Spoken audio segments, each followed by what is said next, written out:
हो कैसे तू चिन्हवा लागल फिकीर हो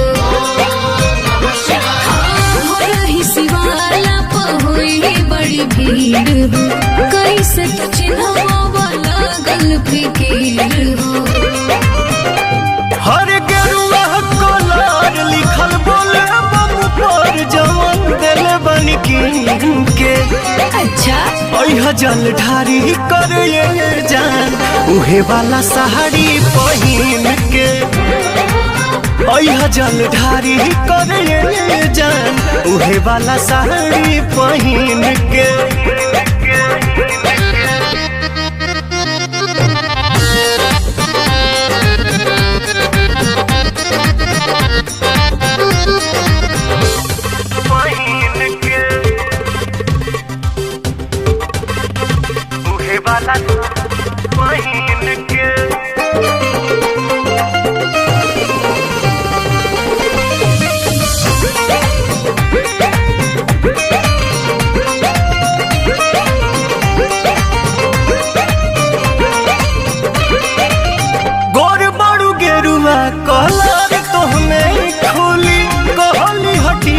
गरी चंदन के गोली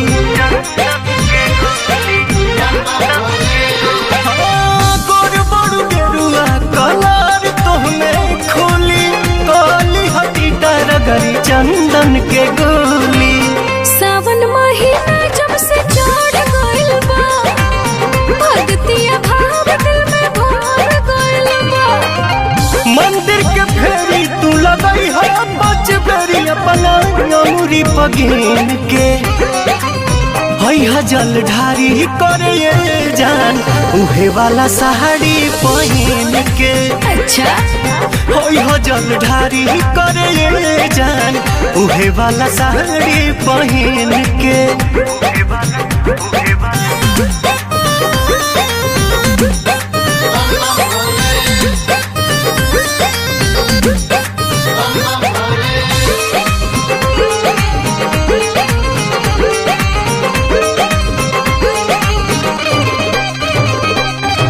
साचो कहीं लगता रुआ तना सुनर है भोला कोरस के हुके लागे ना नजर हो।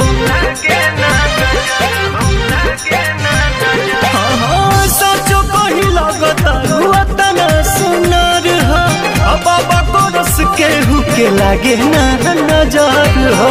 तोहरे ला भूखल माने सावली सुमारी खुश भगवान मन अरुण बिहारी पाके आशीर्वाद रखी शिव जी के याद ना भूल शुभ दिन के।